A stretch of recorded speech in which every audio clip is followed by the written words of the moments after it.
진성그룹의 최고층, 도시의 스카이라인이 한눈에 들어오는 회장실은 강지훈이라는 남자를 그대로 닮아 있었다. 최소한의 가구, 흑백의 모노톤, 그리고 감정이라곤 찾아볼 수 없는 차가운 공기. 창밖으로는 장대비가 서울의 거리를 세차게 내리치고 있었지만 그의 얼음 같은 평온함은 조금도 흔들리지 않았다. 그는 마치 폭풍의 눈 속에 앉아있는 듯 고요했다. 그의 앞에는 중경기업의 최 사장과 그의 딸이 앉아있었다.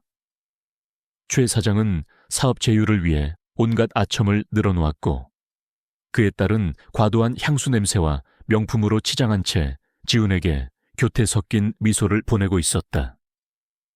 그녀의 얼굴은 두꺼운 화장으로 덮여 있었고 목소리는 의도적으로 한 톤 높인 듯 부자연스러웠다.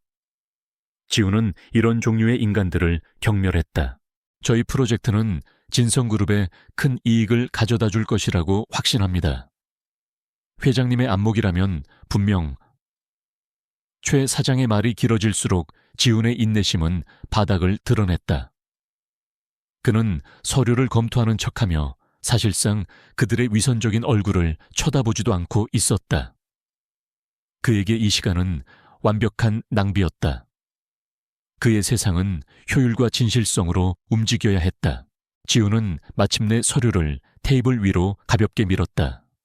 그 작은 소음에도 최 사장과 그의 딸은 화들짝 놀라며 그를 쳐다봤다. 지훈은 그제야 처음으로 그들의 눈을 똑바로 응시했다. 그의 눈빛에는 어떠한 감정도 담겨 있지 않았지만 그 차가움만으로도 상대방을 얼어붙게 만들기에 충분했다. 그는 짧고 단호하게 입을 열었다.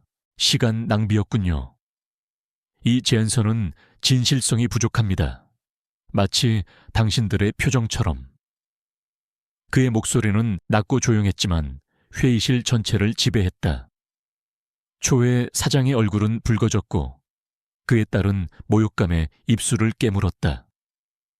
지훈은 자리에서 일어나며 박 비서에게 눈짓했다. 박 비서는 즉시 앞으로 나와 정중하지만 단호한 태도로 문을 가리켰다. 그들이 쫓겨나듯 사무실을 나간 후 회장실에는 다시 정적이 찾아왔다. 박 비서는 조용히 다가와 흐트러진 서류를 정리했다. 그는 지훈의 이런 모습을 수없이 봐왔기에 익숙했다. 강지훈 회장은 가식과 거짓을 병적으로 싫어했다. 과거의 상처가 그를 그렇게 만들었다는 것을 아는 몇 안 되는 사람 중 하나가 바로 박 비서였다. 오늘 저녁 일정은 취소해 주십시오. 혼자 좀 쉬어야겠습니다. 지훈은 넥타이를 거칠게 풀며 창가로 다가갔다. 빗줄기는 더욱 거세지고 있었다. 도시의 불빛들이 빗물에 번져 흐릿한 수채화처럼 보였다. 그는 이 도시를 내려다보는 것을 좋아했지만 오늘따라 도시의 화려함이 더욱 공허하고 역겹게 느껴졌다. 모두가 가면을 쓰고 살아가는 거대한 무대 같았다. 같은 시각, 그 화려한 도시의 가장 낮은 곳에서는 이혜운이 빗속을 필사적으로 달리고 있었다. 낡은 배달 스쿠터의 엔진 소리가 빗소리에 묻혀 희미하게 들렸다. 헬멧 안으로 스며든 빗물이 뺨을 타고 흘러내렸지만 그녀는 신경 쓸 겨를이 없었다. 오늘 마지막 배달건만 마치면 사랑하는 딸 민서가 기다리는 집으로 갈 수 있었다. 그녀의 하루는 전쟁과 같았다. 새벽같이 일어나 민서를 챙겨 어린이집에 보내고 해가 질 때까지 쉴 틈 없이 거리를 누볐다. 궂은 날씨는 배달기사에게 최악의 적이었지만 혜우는 불평하지 않았다. 그녀에게는 지켜야 할 작은 천사가 있었고 그 아이의 웃음은 세상의 어떤 어려움도 이겨낼 힘을 주었다. 마지막 배달지는 강남의 한 오피스텔이었다. 좁은 골목길로 접어드는 순간 그녀는 급하게 브레이크를 밟았다. 길이 막혀 있었다. 고급스러워 보이는 검은색 세단 한 대가 골목길을 완전히 가로막고 서 있었다. 혜우는 작게 한숨을 쉬었다. 이런 부유한 동네에서는 종종 있는 일이었다. 그들은 세상을 자신들의 전유물처럼 여겼다. 그녀는 몇 초간 기다렸다. 경적을 가볍게 울려보았지만 차는 움직일 기미가 없었다. 배달 시간은 점점 촉박해졌다. 이대로 지체하다가는 고객의 불평을 듣게 될 것이고 이는 그녀의 평점에 치명적일 수 있었다. 해운은 결국 스쿠터에서 내려 차 쪽으로 걸어갔다. 빗줄기가 그녀의 얇은 우비를 사정없이 때렸다. 뒷좌석 창문은 짙게 선팅이 되어 있어 안을 들여다볼 수 없었다. 그녀는 손을 들어 조심스럽게 창문을 두드렸다. 똑똑. 맑고 분명한 소리가 빗소리를 뚫고 울렸다. 잠시 후 창문이 소리 없이 스으르르 내려갔다. 그리고 그 안에서 지독하게 차가운 눈빛과 마주쳤다. 바로 강지훈이었다. 지훈은 불쾌한 회의를 마치고 집으로 돌아가는 길이었다. 운전기사가 잠시 편의점에 간 사이 그는 차 안에서 복잡한 생각에 잠겨 있었다. 그때 창문을 두드리는 소리가 그의 상념을 깨뜨렸다. 그는 신경질적으로 창문을 내렸다. 어떤 무례한 인간이 감히 자신의 차를 두드리는지 확인하고 싶었다. 하지만 창문 너머로 보인 것은 그의 예상과 전혀 다른 모습이었다. 흠뻑 젖은 우비를 입은 한 여자. 헬멧 아래로 흘러내린 머리카락이 비에 젖어 뺨에 달라붙어 있었고 얼굴에는 피곤한 기색이 역력했다. 하지만 그녀의 눈은 달랐다. 그 어떤 상황에도 굴하지 않을 듯한 굳건함과 꾸밈없는 진솔함이 담겨 있었다. 죄송하지만 길 좀 비켜주시겠어요? 배달이 늦어서요. 해운은 조금도 위축되지 않고 말했다. 그녀의 목소리는 맑고 단단했다. 그녀는 눈앞의 남자가 누구인지, 이 차가 얼마나 비싼 것인지 따위에는 관심이 없었다.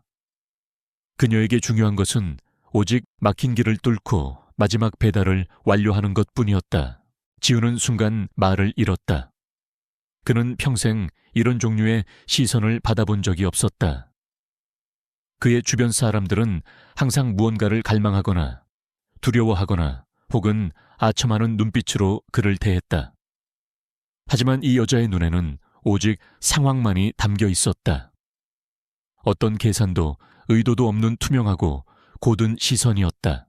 그는 마치 강렬한 충격을 받은 것처럼 꼼짝할 수 없었다. 빗물에 젖은 그녀의 얼굴, 피곤함 속에서도 빛을 잃지 않는 눈동자, 그리고 당당한 목소리. 이 모든 것이 그가 혐오해 맞지 않는 가식적인 세상과는 정반대의 지점에 있었다. 그것은 마치 사막에서 발견한 오아시스처럼 신선하고 강렬했다. 해오는 남자가 아무 말 없이 자신을 빤히 쳐다보자 약간 의아한 표정을 지었다. 저기요? 그녀가 다시 한번 부르자 지우는 그제야 정신을 차렸다.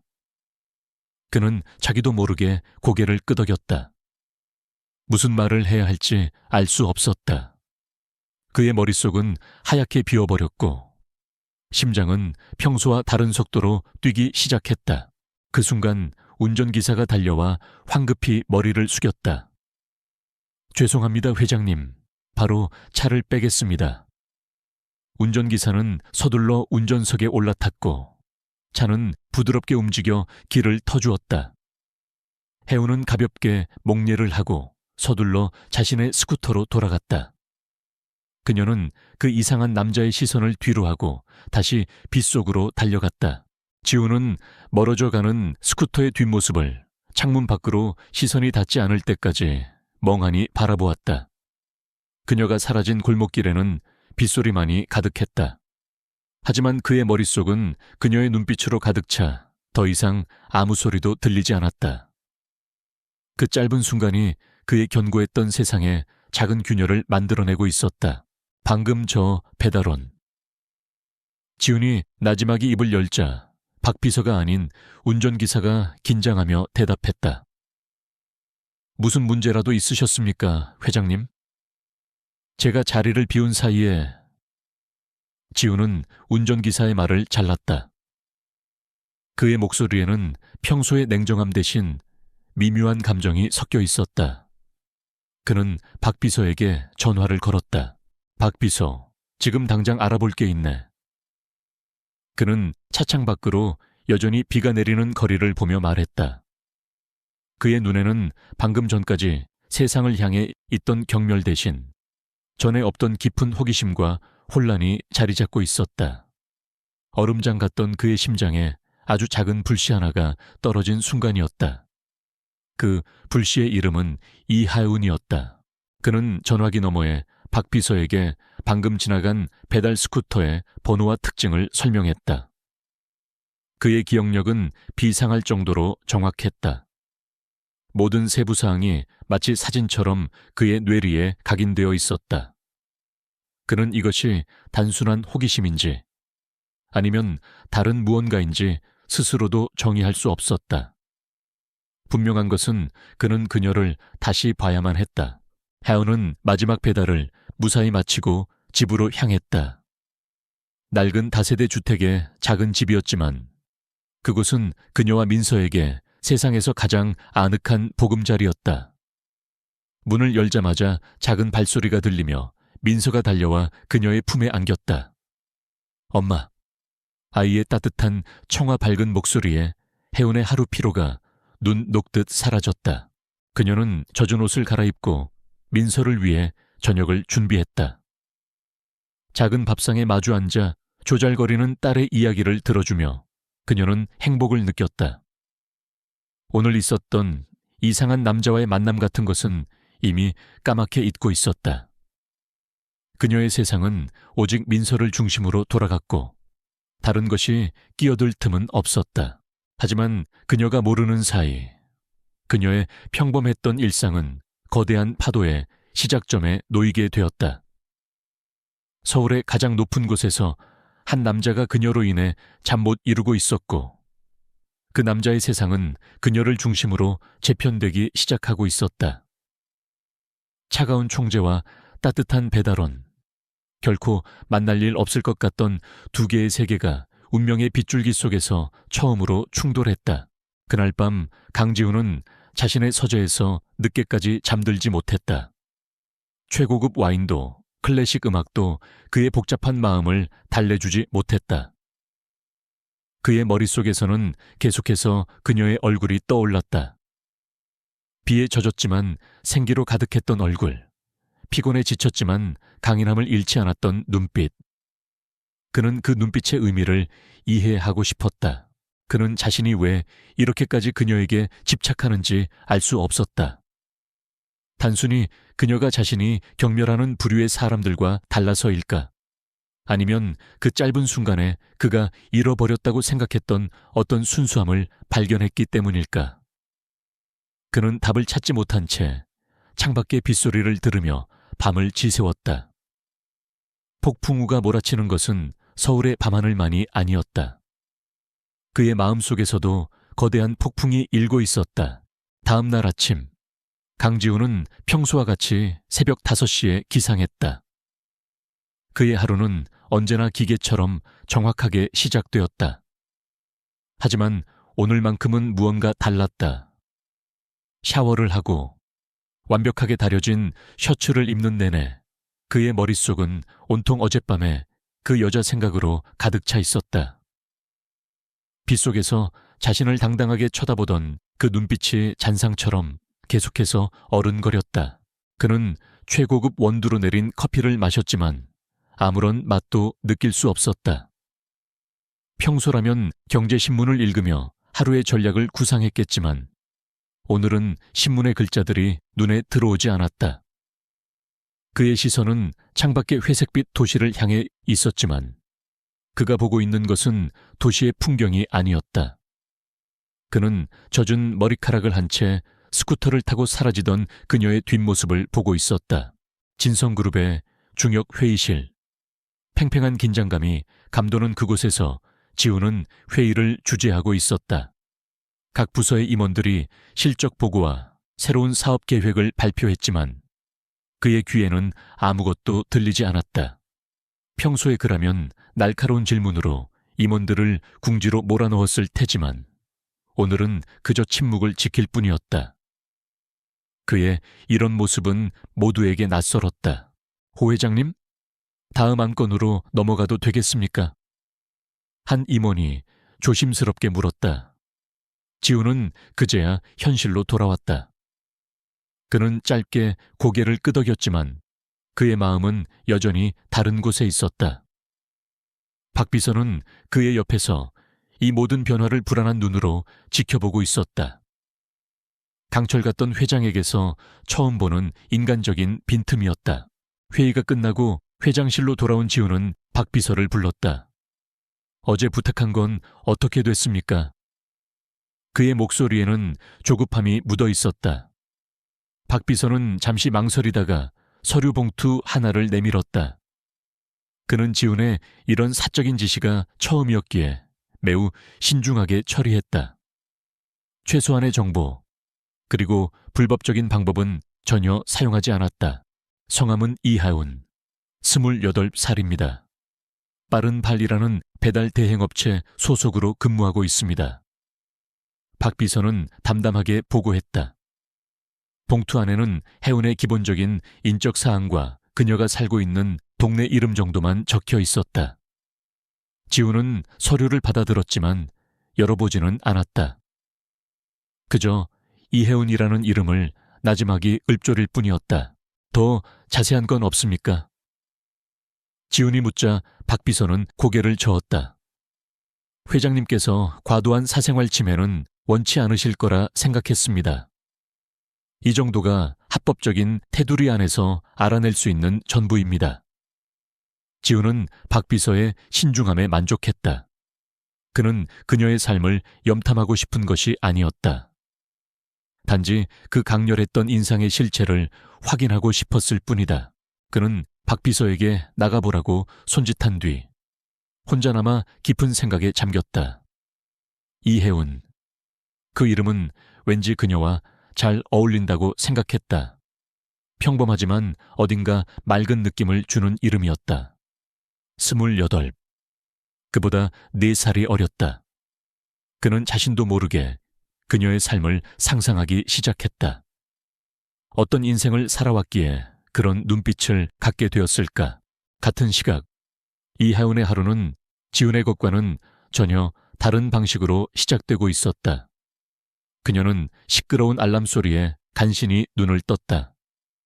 창문 너머로 아침 햇살이 비집고 들어왔다.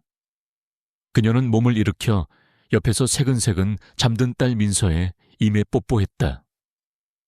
아이의 잠든 얼굴은 그녀에게 하루를 살아갈 가장 큰 이유이자 힘이었다. 그녀의 아침은 분주했다. 민서가 먹을 아침을 준비하고 아이를 깨워 옷을 입히고 어린이집에 보낼 준비를 하는 동안 눈코 뜰 새 없이 바빴다. 엄마, 오늘 저녁엔 떡볶이 해줘. 민서가 밥을 먹으며 말했다. 혜우는 딸의 통통한 볼을 쓰다듬으며 웃었다. 알았어, 우리 공주님. 엄마가 오늘 일찍 들어와서 맛있게 해줄게. 민서를 어린이집에 데려다 준 후 혜우는 곧바로 일터로 향했다. 헬멧을 쓰고 스쿠터에 오르는 순간 그녀는 더 이상 민서의 다정한 엄마가 아닌 서울의 복잡한 거리를 누비는 치열한 배달기사 이혜운이 되었다. 그녀의 머릿속에는 오직 시간과 효율, 그리고 안전만이 존재했다. 어젯밤 비오는 골목에서 마주쳤던 차가운 눈빛의 남자는 이미 기억 속에 없었다. 그녀는 하루에도 수십 명의 사람들을 만났다. 친절하게 음료수를 건네는 고마운 고객도 있었고, 사소한 이유로 트집을 잡으며 소리를 지르는 무례한 고객도 있었다. 혜우는 그 모든 것을 묵묵히 감당했다. 감정을 드러내는 것은 사치였다. 그녀는 오직 다음 배달 콜을 잡고 한 푼이라도 더 벌어야 한다는 생각뿐이었다. 점심시간이 되어서야 그녀는 동료 기사들과 함께 잠시 숨을 돌릴 수 있었다. 편의점 앞 파라솔 아래에 모여 앉아 컵라면으로 허기를 달랬다. 어제 비 때문에 고생 많았지? 나는 어제 자빠질 뻔했다니까. 한 동료가 말하자 모두가 고개를 끄덕이며 공감했다. 그들에게 날씨는 생계와 직결되는 중요한 문제였다. 해우는 컵라면을 먹으며 스마트폰으로 민서의 사진을 들여다보았다. 어린이집에서 보낸 활동 사진 속에서 민서는 해맑게 웃고 있었다. 그 미소 하나가 그녀의 모든 피로를 잊게 했다. 그녀는 동료들의 대화에 끼어들기보다는 조용히 딸의 사진을 보며 힘을 얻는 쪽을 택했다. 그녀는 강해져야만 했다. 민서를 위해서. 한편 강지우는 점심 약속도 취소한 채 회장실에서 박 비서가 가져온 단 한 장의 서류를 들여다보고 있었다. 그는 결국 봉투를 열었다. 그 안에는 그녀의 이름과 나이, 주소, 그리고 가족관계란에 적힌 자녀, 이민서 5세라는 글자가 있었다. 그는 자녀라는 단어에서 시선을 멈췄다. 그녀는 엄마였다. 이 새로운 사실은 지훈에게 또 다른 충격을 안겨주었다. 그녀가 아이의 엄마, 그것도 미혼모일 가능성이 높은 싱글맘이라는 사실은 그를 더욱 혼란스럽게 만들었다.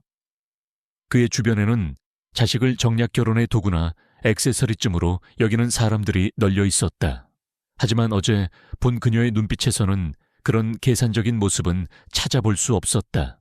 그는 그녀가 혼자서 아이를 키우며 그 힘든 배달 일을 하고 있다는 사실을 상상했다. 어제 그토록 서두르던 이유도 아마 아이 때문이었을 것이다. 그 생각에 이르자 그는 가슴 한구석이 아릿해지는 것을 느꼈다. 그것은 동정심과는 다른 종류의 감정이었다. 한 인간의 삶의 무게에 대한 경외심에 가까웠다. 그는 박 비서를 다시 호출했다. 박 비서, 빠른 발이라는 회사. 우리 그룹에서 인수하거나 투자할 방법이 있는지 알아봐 주게.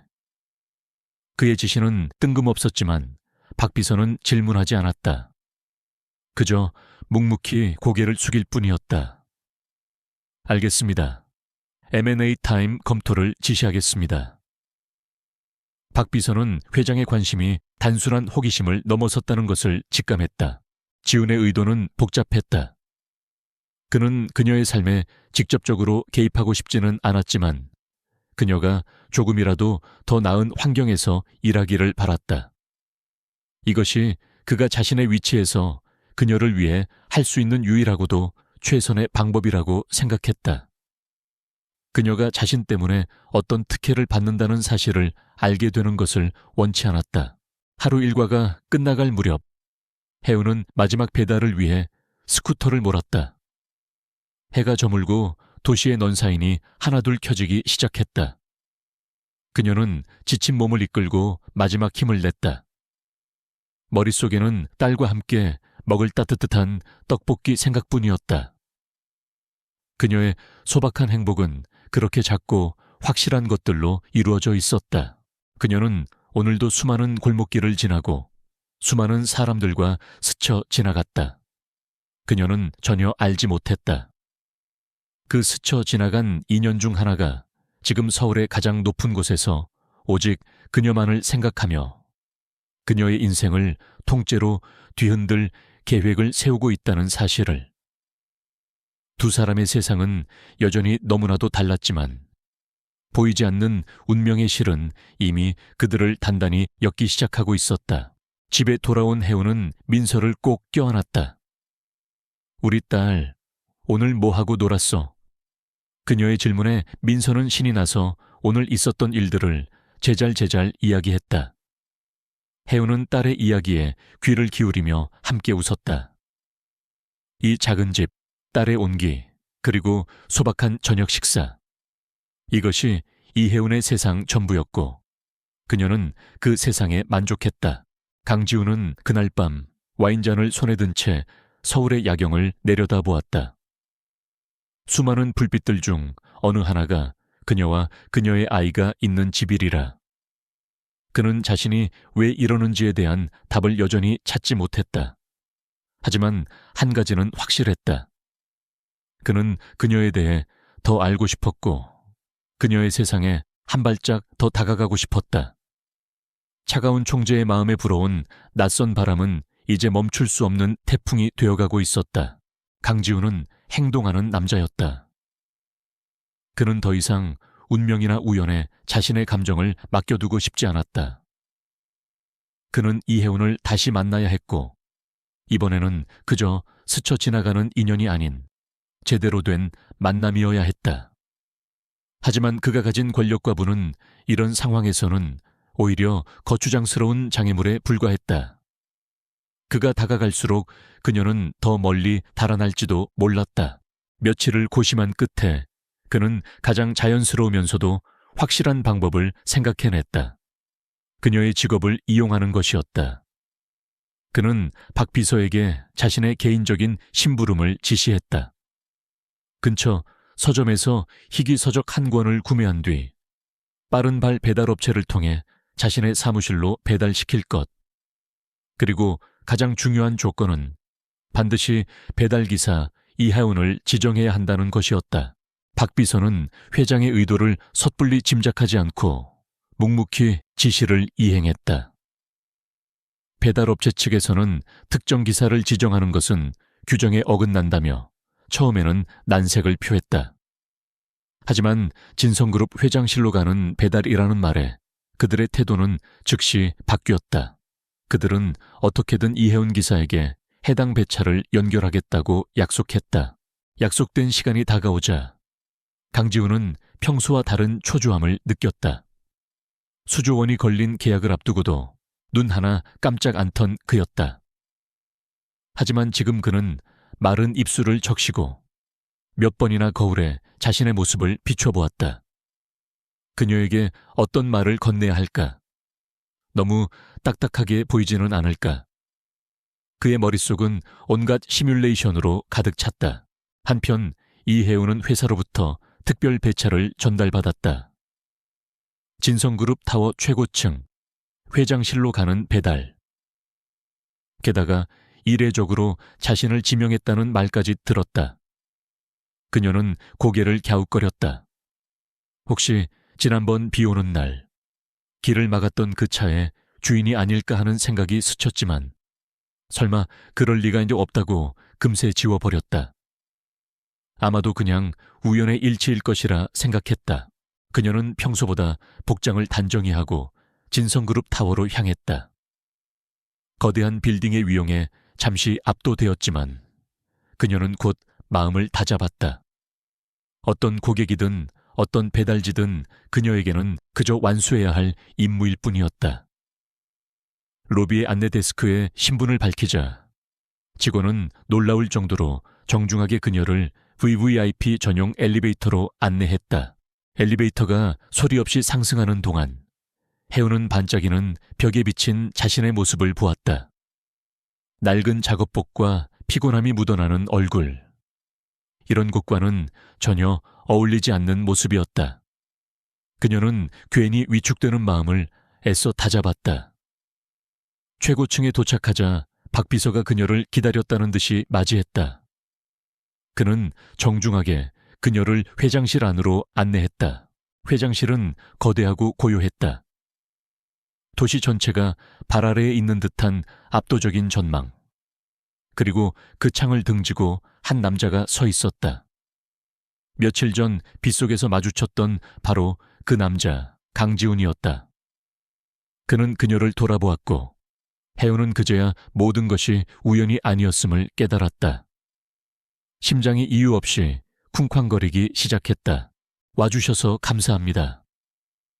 지훈이 먼저 입을 열었다.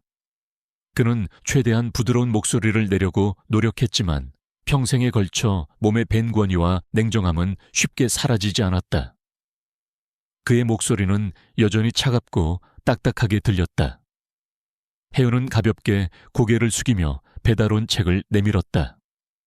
주문하신 물건입니다. 여기에 서명 부탁드립니다. 그녀는 철저히 사무적인 태도를 유지했다. 이 상황이 당황스러웠지만 내색하고 싶지 않았다. 지훈은 서류에 서명을 하며 그녀에게 질문을 던졌다. 일은 할 만합니까? 너무나도 뜬금없는 질문이었다. 혜우는 잠시 망설이다가 대답했다. 네, 괜찮습니다. 그녀의 대답은 짧고 건조했다. 지우는 대화를 이어가려 애썼다. 비 오는 날에도 일하는 건 힘들 텐데요. 그는 그녀를 걱정하고 있었지만 그의 표현 방식은 마치 취조하는 것처럼 들렸다. 혜우는 경계심을 늦추지 않았다. 이 남자의 의도를 전혀 알 수 없었다. 부자의 변덕스러운 호기심일까? 아니면 다른 꿍꿍이가 있는 것일까? 무슨 용건이신지 모르겠지만 저는 이만 가봐야 합니다. 다음 배달이 있어서요. 혜운이 정중하지만 단호하게 선을 그었다. 그녀는 이 불편한 자리에서 최대한 빨리 벗어나고 싶었다. 지우는 그녀의 단호함에 당황했다. 그는 더 무슨 말을 해야 할지 몰라 그저 그녀를 바라보기만 했다. 그들의 사이에는 어색한 침묵이 흘렀다. 바로 그때였다. 회장실 문이 예고도 없이 벌컥 열리며 한 여자가 들어섰다. 화려한 원피스에 완벽한 메이크업을 한 여자, 오수진이었다. 그녀는 지훈의 약혼녀나 다름없는 존재로 알려져 있었고 마치 자기 집처럼 이곳을 드나들었다. 지훈 씨, 나왔어요. 오늘 저녁에 같이. 그녀는 활기차게 말하다가 사무실 안에 낯선 인형을 발견하고 말을 멈췄다. 오수진의 시선은 혜운의 머리부터 발끝까지를 빠르게 훑었다. 그 시선에는 노골적인 경멸과 무시가 담겨 있었다. 땀의 전 작업복, 값싼 운동화. 그녀의 세상에는 존재하지 않는 종류의 인간이었다. 수진은 코를 찡그리며 지훈에게 물었다. 이 여자는 누구예요? 왜 이런 배달부가 지훈 씨 사무실에 있는 거죠? 그녀의 목소리는 날카롭고 오만했다. 혜우는 모욕감에 얼굴이 굳었지만 아무런 대꾸도 하지 않았다. 이런 종류의 사람과 엮여서 좋을 것은 하나도 없었다. 그녀는 조용히 상황을 마무리하고 떠나는 것이 최선이라고 판단했다. 하지만 그녀가 돌아서기도 전에 지훈의 차가운 목소리가 수진을 향했다. 오수진 씨, 내 사무실이고 내 손님이야. 당신이 함부로 말할 자격 없어. 지훈의 목소리에는 분노가 서려 있었다. 그는 수진의 무례함이 혜운에게 상처가 되었을까봐 걱정되었다. 그의 이런 반응은 수진의 의심에 불을 지폈다. 강지훈이 저런 하찮은 계집애를 감싸는 모습은 단 한 번도 본 적이 없었다. 수진은 비웃으며 혜운에게 다가갔다. 손님? 지훈 씨, 농담도. 어디서 길거리 냄새가 난다 했더니 이런 여자한테서 나는 거였구나. 그녀는 혜운의 바로 앞에서 들으라는 듯이 말했다. 혜운은 더 이상 참을 수 없었다. 그녀는 고개를 들어 수진을 똑바로 쳐다봤다. 그녀의 눈빛은 흔들리지 않았다. 말씀이 지나치시네요. 혜운이 차분하지만 힘있는 목소리로 말했다. 저는 제 일을 하고 있을 뿐이고 당신에게 그런 말을 들을 이유는 없습니다. 그럼 이만 가보겠습니다. 그녀는 지훈에게 가볍게 목례를 하고 망설임 없이 문 쪽으로 향했다. 그녀의 당당한 태도에 수진은 순간 할 말을 잃었다. 지훈은 그런 혜운의 뒷모습에서 눈을 뗄 수 없었다. 모욕적인 상황에서도 결코 비굴해지지 않는 모습. 그것이 바로 그가 그녀에게서 처음 느꼈던 강인함이었다. 그는 그녀를 붙잡고 싶었지만 지금은 때가 아니라는 것을 알았다. 그가 먼저 해결해야 할 문제가 바로 눈앞에 있었다. 혜운이 사무실을 나가자 지훈은 얼음처럼 차가운 눈으로 수진을 돌아봤다. 다시는 내 앞에서 그딴 식으로 행동하지 마. 그의 경고에 수진은 발끈했다. 뭐라고요? 지금 저 계집애 하나 때문에 나한테 화내는 거예요. 지훈 씨, 제정신이야? 우리 집안과 진성그룹의 관계를 잊었어요. 그 관계 때문에 당신의 무례함을 참아줘야 하는 건 아니지. 여긴 내 회사고 내 공간이야. 당신이 주인 행세할 것이 아니란 말일세. 지우는 단호하게 말했다. 그는 수진과 그녀의 집안이 가진 가식과 오만함에 다시 한번 환멸을 느꼈다. 그리고 그럴수록 이혜은이라는 존재는 그의 마음속에서 더욱 선명하고 특별하게 빛났다. 혜은은 엘리베이터를 타고 내려오면서 깊은 한숨을 쉬었다. 심장이 여전히 세차게 뛰고 있었다. 강지훈이라는 남자의 이상한 행동과 오수진이라는 여자의 노골적인 적에 평범했던 그녀의 삶에 갑자기 복잡한 파도가 밀려온 기분이었다. 그녀는 다시는 그와 엮이고 싶지 않다고 생각했다. 하지만 운명은 그녀의 바람대로 흘러가지 않았다. 그날 이후 강지훈의 마음은 더욱 확고해졌다. 그는 오수진 같은 가짜들로 가득 찬 세상으로부터 이혜운을 지켜주고 싶었다. 아니, 어쩌면 그가 그녀의 순수함 곁에서 보호받고 싶은 것인지도 몰랐다. 그는 박 비서에게 새로운 지시를 내렸다. 그것은 그의 인생을 건 가장 큰 도박의 시작이었다. 오수진은 분노를 참을 수 없었다.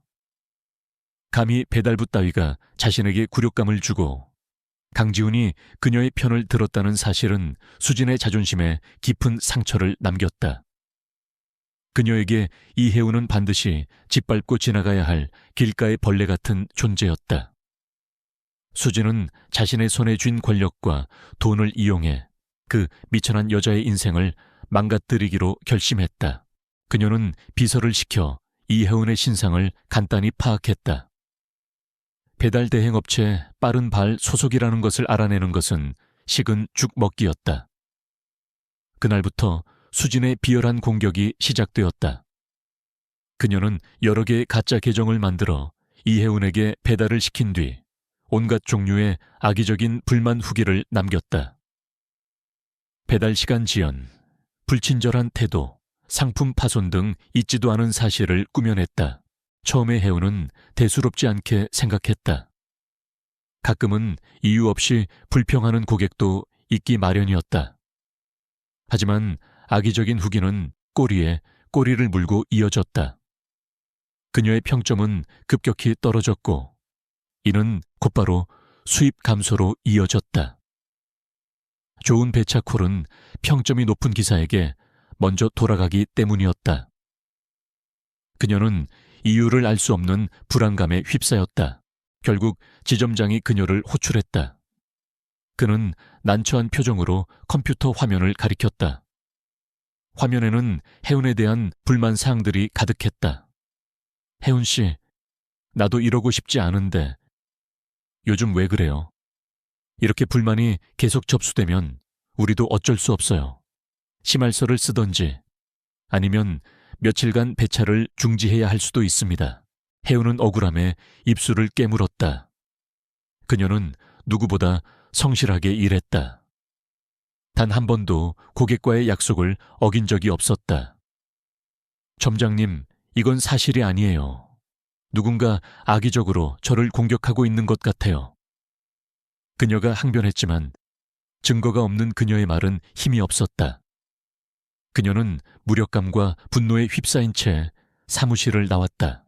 한편 강지훈은 박 비서로부터 심상치 않은 보고를 받았다. 그는 박 비서에게 이혜운의 신변에 위협이 될 만한 일이 있는지 조용히 지켜보라고 지시해둔 상태였다. 박 비서는 빠른발 배달앱의 데이터를 분석하여 특정 기간 동안 이혜운 기사에게 비정상적으로 불만 후기가 집중되고 있다는 사실을 발견했다.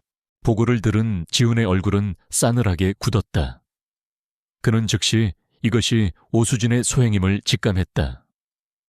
유치하고 비열한 방식. 딱 그녀다운 수법이었다. 그의 안에서 차가운 분노가 들끓었다. 감히 자신의 사람을 건드린 것에 대한 분노이자 그런 저열한 방식으로 그녀에게 상처를 주고 있는 것에 대한 분노였다. 그는 수진에게 직접 경고할 수도 있었다. 하지만 그것은 그녀에게 자신이 이혜운을 얼마나 신경 쓰고 있는지 광고하는 셔에 불과했다. 그는 더 근본적이고 확실한 방법을 택하기로 했다.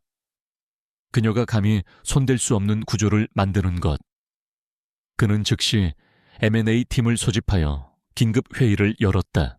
며칠 후 배달업계에 작은 소문이 돌기 시작했다. 진성그룹의 투자 자회사가 유망 스타트업인 빠른발의 지분 30%를 인수하며 2대 주주로 올라섰다는 뉴스였다. 업계에서는 진성그룹이 본격적으로 물류사업에 뛰어드는 신호탄이라며 떠들썩했지만 그 누구도 이 결정 뒤에 한 여자 배달 기사가 있다는 사실은 상상조차 하지 못했다. 지우는 빠른발의 대표이사를 직접 만났다. 그는 사업 확장과 시스템 개선을 위한 전폭적인 지원을 약속하며 한 가지 조건을 내걸었다.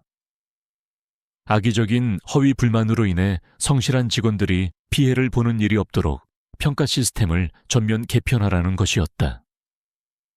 대표는 거대 투자자의 요구를 거절할 이유가 없었고 즉시 시스템 개선에 착수했다. 해오는 회사의 분녀가 뜻밖의 소식을 들었다. 최근 접수된 불만 사항들이 허위 계정에 의한 공격으로 밝혀졌으며 자신의 평점은 원상 복구될 것이라는 내용이었다. 또한 회사는 앞으로 이런 일이 재발하지 않도록 시스템을 강화하겠다고 약속했다. 그녀는 안도의 한숨을 내쉬었지만 여전히 마음 한구석이 찜찜했다. 모든 것이 너무나 갑작스럽게 해결되었기 때문이었다. 지우는 그녀의 직장을 지켜주는 것만으로는 만족할 수 없었다. 그는 그녀가 겪었을 마음고생을 위로해주고 싶었다. 하지만 어떻게 다가가야 할지 방법을 몰랐다. 고민 끝에 그는 또다시 서투른 방법을 선택했다. 그는 박 비서를 통해 최고급 유기농 식료품과 아이를 위한 영양제가 가득 담긴 선물 바구니를 그녀의 집으로 보냈다. 우수 직원을 위한 회사의 작은 선물이라는 명목이었다. 그날 저녁 일을 마치고 집으로 돌아온 해오는 문 앞에 놓인 거대한 선물 바구니를 보고 깜짝 놀랐다. 그녀의 작은 집과는 전혀 어울리지 않는 호화로운 선물이었다. 카드에 적힌 문구를 보았을 때 그녀는 직감적으로 이것이 강지훈의 짓이라는 것을 알아차렸다. 그녀의 마음속에서 고마움보다는 불쾌함과 부담감이 먼저 솟아올랐다. 이것은 명백한 동정이었다. 혹은 돈으로 사람의 마음을 사려는 부자들의 오만한 방식일지도 몰랐다. 그녀는 자신의 가난한 삶을 들킨 것 같아 수치심을 느꼈다. 그녀는 비록 가난하지만 누구의 동정도 필요로 하지 않았다. 그녀는 자신의 힘으로 떳떳하게 살아가고 있었고 그것이 그녀의 자부심이었다. 다음 날 해우는 그 선물 바구니를 들고 회사로 찾아가 반납하려 했다. 하지만 회사의 담당자는 본사에서 직접 보낸 것이라 자신들은 처리할 권한이 없다며 난처해했다. 그녀는 답답함을 느꼈다. 강지훈이라는 남자는 그녀의 세상에 불쑥 나타나 모든 것을 자기 마음대로 흔들고 있었다. 그의 방식은 너무나 일방적이고 거대했다. 그녀는 결국 선물을 돌려주는 것을 포기하고 집으로 가져왔다. 하지만 바구니를 열어볼 수는 없었다. 그것은 마치 비처럼 느껴졌다. 그녀는 그날 밤 잠을 설쳤다. 강지훈이라는 남자는 대체 어떤 사람일까? 왜 자신에게 이렇게까지 하는 것일까? 그의 의도를 알 수 없었기에 두려움은 더욱 커져만 갔다. 지우는 자신의 선물이 그녀에게 위로가 되었을 것이라 믿어 의심치 않았다. 그는 자신의 방식이 그녀의 자존심을 상하게 할 수도 있다는 사실을 전혀 헤아리지 못했다. 그는 단지 자신이 가진 힘으로 그녀를 보호하고 그녀에게 좋은 것을 주고 싶었을 뿐이었다. 그의 세상에서는 그것이 최선의 배려이자 표현 방식이었다. 이렇게 두 사람의 오해는 점점 더 깊어져만 갔다. 한 사람은 상대를 위한다며 거대한 성벽을 쌓아 올렸고 다른 한 사람은 그 성벽 앞에서 위압감과 소외감을 느끼고 있었다. 보이지 않는 파도는 점점 더 거세지고 있었지만 그들은 서로 다른 곳을 바라보며 파도의 존재를 눈치채지 못하고 있었다. 그들의 거리는 가까워지는 듯 했으나 마음의 거리는 오히려 더 멀어지고 있었다. 오수진의 인내심은 바닥났다. 강지훈이 뒤에서 그 배달부를 비호하고 있다는 사실은 그녀를 더욱 광분하게 만들었다. 단순한 해고나 괴롭힘으로는 부족했다. 그녀는 이혜운의 인생을 재기불능의 상태로 처박아 버릴 더 확실하고 치명적인 덫을 놓기로 결심했다.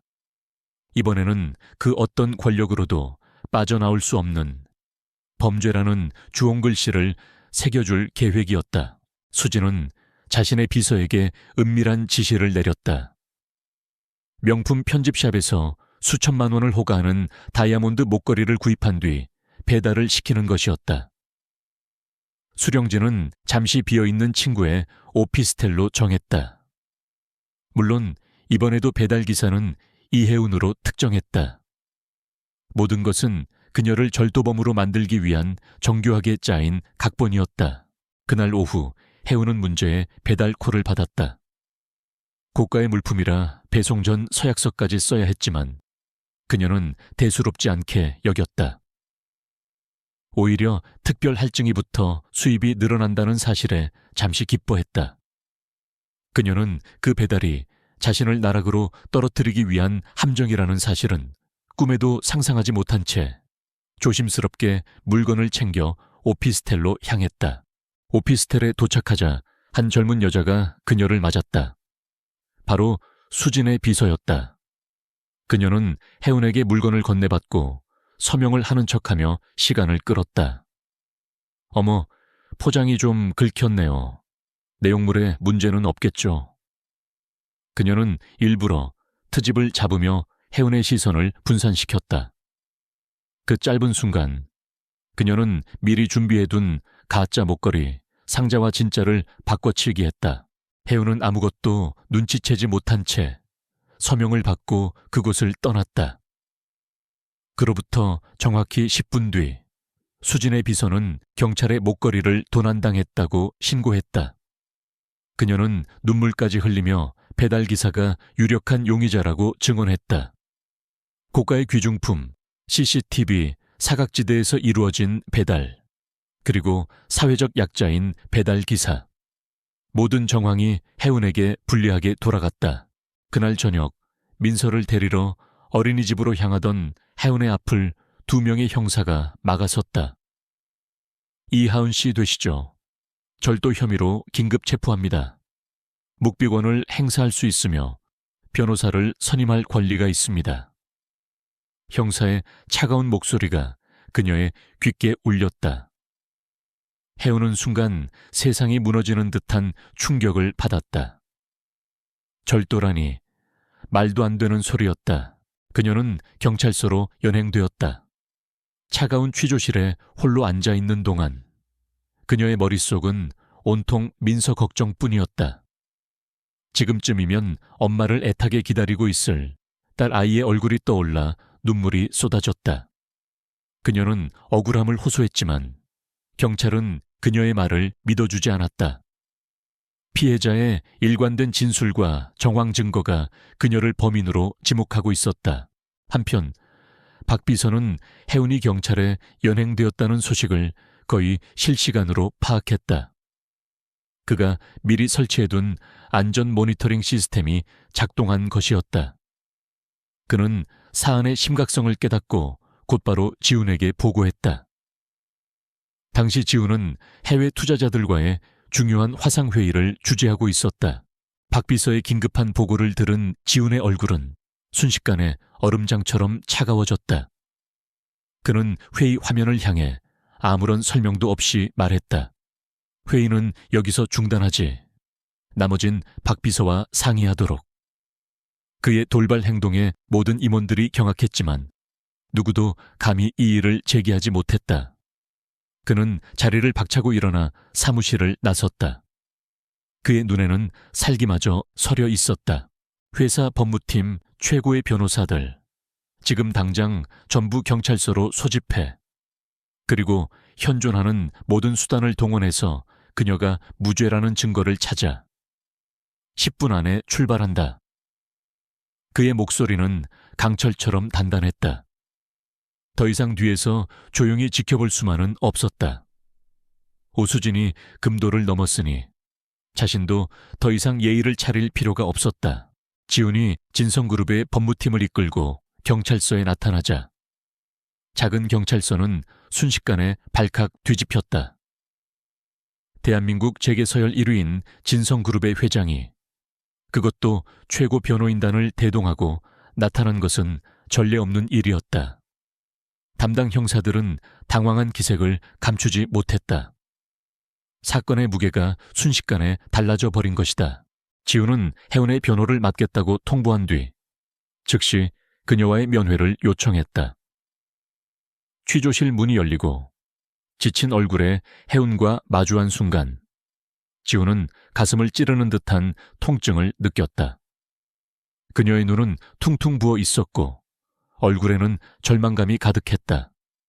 그가 조금만 더 일찍 움직였다면 그녀가 이런 고통을 겪지 않았을 것이라는 죄책감이 밀려왔다. 괜찮습니까? 지훈이 물었다. 그의 목소리가 미세하게 떨리고 있었다. 혜은은 고개를 들어 그를 보았다. 이 절망적인 상황에 그가 왜 나타났는지 이해할 수 없었다. 당신이 왜 여기에? 그녀의 목소리는 힘없이 갈라졌다. 그녀는 그를 믿어야 할지 아니면 이 모든 일의 원흉으로 의심해야 할지 혼란스러웠다. 내가 당신을 여기서 꺼내줄 겁니다. 아무 걱정 말고 우리 변호사들에게 있었던 일을 전부 사실대로만 이야기해요. 나머진 내가 알아서 합니다. 그는 그녀에게 흔들림 없는 눈빛으로 말했다. 그 눈빛에는 그녀를 구하겠다는 확고한 의지가 담겨 있었다. 혜은은 자신도 모르게 그의 말을 믿고 싶어졌다. 그것은 그녀가 잡을 수 있는 유일한 동아줄이었다. 지훈의 법무팀은 즉시 움직였다. 그들은 경찰이 확보하지 못한 증거들을 찾아내기 시작했다. 사건이 발생한 오피스텔 주변의 모든 상가와 차량 블랙박스 영상을 샅샅이 뒤졌다. 배달 경로 전체의 CCTV를 초단위로 분석했다. 그들의 움직임은 군사작전을 방불케 할 정도로 신속하고 체계적이었다. 몇 시간의 사투 끝에 결정적인 증거가 발견되었다. 오피스텔 주차장의 한 차량 블랙박스에 혜은이 떠난 직후 수진의 비서가 다른 남자와 접선하여 작은 상자를 건네는 장면이 희미하게 포착된 것이었다. 또한 법무팀은 신고자인 수진의 비서와 오수진의 관계, 그리고 최근 그녀가 이혜은에게 악의적인 평점을 남긴 인터넷 기록까지 찾아냈다. 모든 증거는 오수진이 이 사건을 조작했다는 사실을 가리키고 있었다. 경찰은 재수사에 착수했고 결국 수진의 비서로부터 모든 자백을 받아냈다. 혜은의 혐의는 완벽하게 벗겨졌다. 그녀는 무혐의로 풀려났다. 경찰서 문을 나서는 순간 그녀는 휘청거렸다. 뜬 눈으로 밤을 새운 데다 극심한 정신적 충격 때문이었다. 그때 누군가 그녀의 팔을 단단히 붙잡아 주었다. 강지훈이었다. 그는 밤새도록 경찰서 밖에서 그녀를 기다리고 있었다.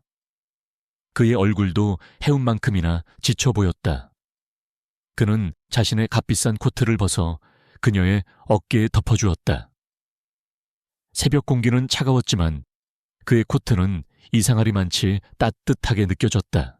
이제 다 끝났습니다. 집으로 갑시다. 그가 나지막이 말했다. 혜은은 아무 말 없이 그를 바라보았다. 오해와 경계심으로 가득했던 마음의 벽이 무너져 내리고 있었다. 그의 서툰 배려가 아닌 자신을 구하기 위해 모든 것을 내던진 진심을 본 순간 그녀는 더 이상 그를 밀어낼 수 없었다. 폭풍 같던 하루가 지나고 두 사람 사이에는 새로운 감정의 기류가 흐르기 시작했다. 강지훈의 차는 소리 없이 새벽의 도시를 미끄러져 나갔다. 차 안에는 무거운 침묵이 흘렀다. 해운은 창밖으로 빠르게 스쳐 지나가는 풍경을 멍하니 바라보았다. 모든 것이 꿈만 같았다. 몇 시간 전만 해도 절도범이라는 누명을 쓴 채 차가운 취조실에 앉아 있었는데 지금은 대한민국에서 가장 부유한 남자의 차를 타고 집으로 돌아가고 있었다. 그녀의 머릿속은 온통 민서 생각뿐이었다. 지우는 경찰서에서 나오자마자 민서는 박 비서가 안전하게 돌보고 있으니 걱정 말라고 말해 주었다. 그의 세심한 배려에 고마웠지만 한편으로는 자신의 딸을 다른 사람의 손에 맡겼다는 사실에 마음이 불편했다. 그녀는 빨리 딸을 품에 안고 모든 것이 괜찮다고 말해주고 싶었다. 침묵을 먼저 깬 것은 지훈이었다. 그는 운전대를 잡은 채 정면을 응시하며 나지막이 입을 열었다.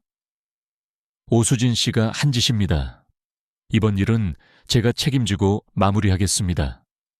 다시는 당신과 당신 아이를 위협하는 일은 없을 겁니다. 그의 목소리에는 서늘한 분노와 함께 그녀를 향한 굳은 약속이 담겨 있었다. 해우는 그를 돌아보았다. 어둠 속에서도 그의 날카로운 옆모습은 선명했다. 왜 저에게 이렇게까지 하시는 거죠? 그녀는 오래전부터 품어왔던 질문을 꺼냈다. 그의 호의는 너무나 거대해서 부담스러웠고 그의 의도를 알 수 없어 두려웠다. 그녀는 더 이상 혼자서 끙끙 앓고 싶지 않았다. 지우는 잠시 망설이는 듯했다. 그는 자신의 가장 깊은 상처를 누군가에게 드러내 본 적이 없었다.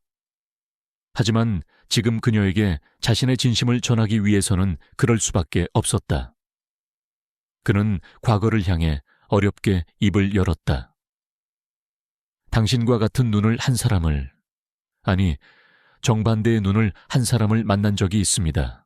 그는 대학 시절 사랑했던 첫사랑에 대해 이야기했다. 부유한 집안의 딸이었고 항상 밝고 순수하게 웃던 여자였다. 그는 그녀의 그런 모습에 반해 모든 것을 주었다.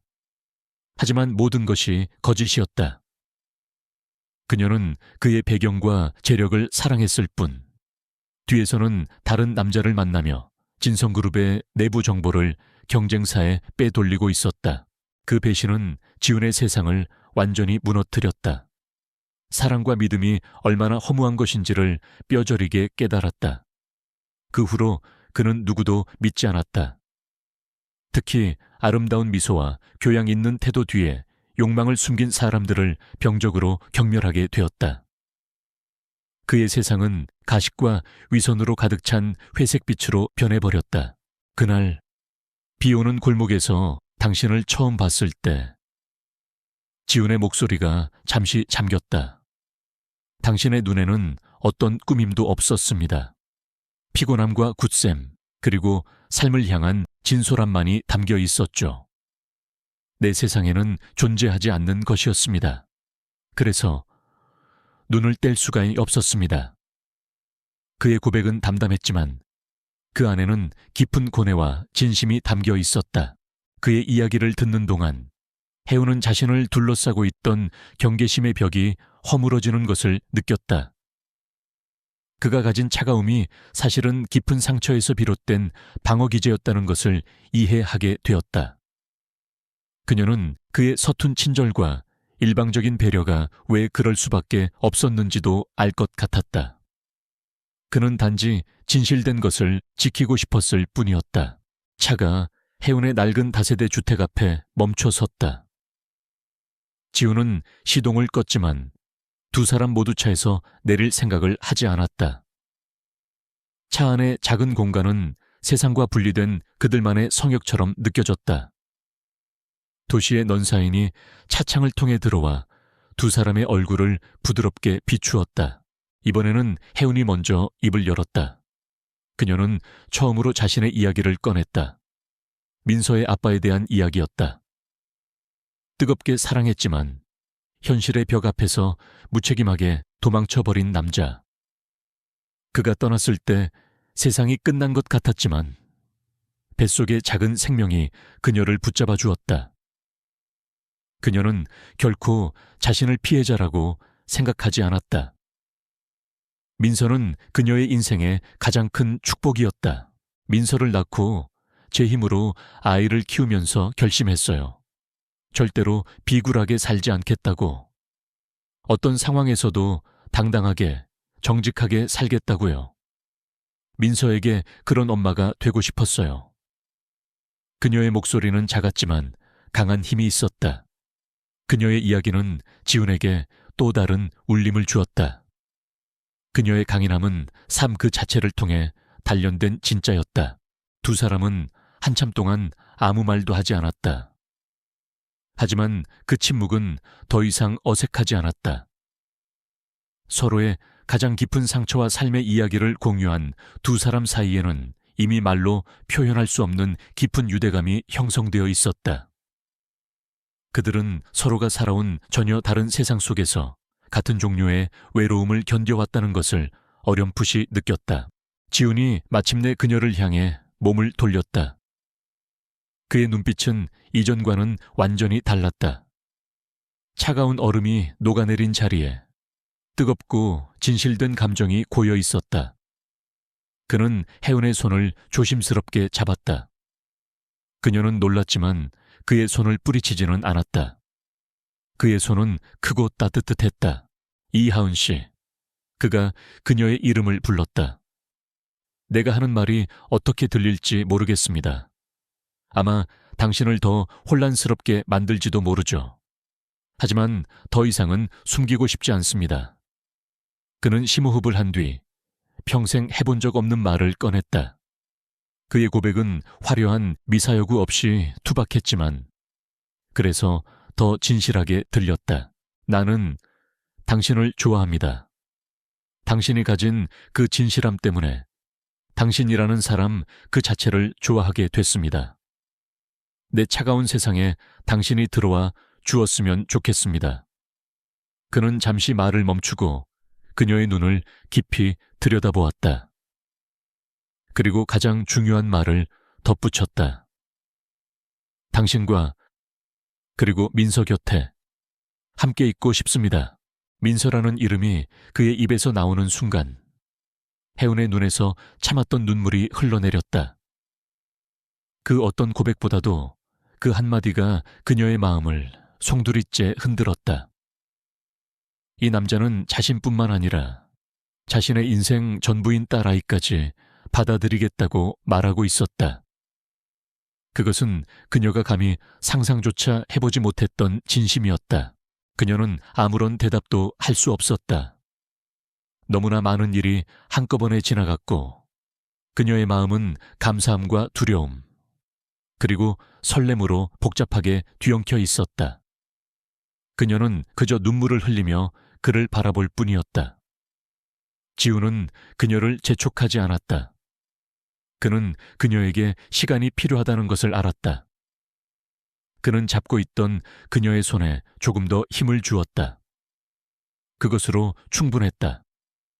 도시의 불빛 아래 두 개의 외로운 영혼이 마침내 서로를 마주보고 있었다. 강지훈의 고백 이후 두 사람 사이의 공기는 미묘하게 변해 있었다. 혜은은 아직 그의 마음을 완전히 받아들일 준비가 되지 않았지만 더 이상 그를 밀어내지도 않았다. 그녀의 마음속에 자리 잡았던 두려움과 경계심은 서서히 녹아내렸고 그 자리에는 낯선 설렘과 함께 인간적인 연민이 싹트고 있었다. 그녀는 그의 차가운 가면 뒤에 숨겨진 외로운 영혼을 본 것이었다. 지훈은 그녀를 재촉하지 않았다. 그는 그녀에게 시간이 필요하다는 것을 이해했다. 하지만 그는 마냥 기다리고만 있을 생각도 없었다. 오수진과 그녀의 집안인 대형그룹이 저지른 짓은 용서받을 수 없는 선을 넘었다. 이것은 단순히 혜은을 괴롭힌 것을 넘어 자신에 대한 정면 도전이자 법과 정의를 우롱한 행위였다. 그는 이 기회에 그들의 썩은 뿌리를 완전히 뽑아버리기로 결심했다. 다음 날 진성그룹의 핵심 임원들로 구성된 비밀 태스크포스 팀이 소집되었다. 박 비서를 비롯해 법무팀, 전략기획팀, 그리고 기업 정보팀의 최고 책임자들이었다. 지우는 그들에게 대형그룹과 관련된 모든 것을 샅샅이 조사하라고 명령했다. 탈세, 비자금, 뇌물수수, 불공정 거래 등 먼지 하나까지 털어서 찾아내라는 엄명이었다. 이것은 단순한 기업 조사가 아니야. 전쟁이야. 우리가 가진 모든 역량을 총동원해서 대형그룹의 숨통을 끊어놔야 해. 회의실에 울려 퍼지는 지훈의 목소리는 얼음처럼 차가웠다. 임원들은 그의 살벌한 기세에 숨을 죽였다. 그들은 회장이 무엇 때문에 이토록 분노했는지 알 수 없었지만 그의 명령을 이행할 뿐이었다. 지훈은 이 계획을 해운에게 숨기고 싶지 않았다. 그는 더 이상 그녀를 보호받아야 할 연약한 존재로만 대하고 싶지 않았다. 그는 그녀를 자신의 파트너로 인정하고 싶었다. 그날 저녁, 그는 해운을 찾아가 자신이 계획하고 있는 일에 대해 솔직하게 털어놓았다. 그는 이것이 두 사람의 안전한 미래를 위해 반드시 필요한 일이라고 설명했다. 해운은 그의 계획의 거대함에 잠시 압도되었다. 대한민국 재계에서 막강한 영향력을 가진 두 그룹의 전면전이었다. 그녀는 두려움을 느꼈다. 자신 때문에 이 남자가 너무나 큰 위험을 감수하는 것이 아닐까 걱정되었다. 하지만 그녀는 물러서지 않았다. 그녀는 자신을 짓밟으려 했던 자들이 대가를 치르기를 바랐고 지훈의 곁에서 힘이 되어주고 싶었다. 제가 도울 일은 없을까요? 그녀의 입에서 나온 말은 지훈을 놀라게 했다.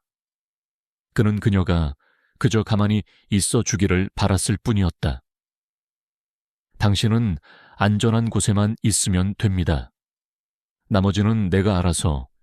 그의 말이 채 끝나기도 전에 해운이 말을 잘랐다. 아니요, 저도 싸우고 싶어요. 더 이상 당하고만 있지 않을 거예요. 그녀의 눈빛은 그 어느 때보다 단단했다.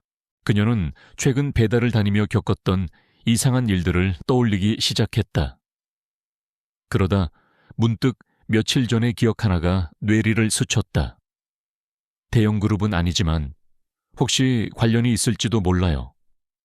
그녀는 얼마 전 여의도의 한 작은 건축 설계 사무소에 서류 배달을 갔던 이야기를 꺼냈다. 그녀가 로비에서 잠시 기다리는 동안 사무실 안에서 양복을 입은 남자들의 고성이 새어나왔다. 대형 프로젝트, 진성의 입찰 제안서, 마감 전까지 설계도를 수정해야 한다. 같은 단어들이 희미하게 들려왔다.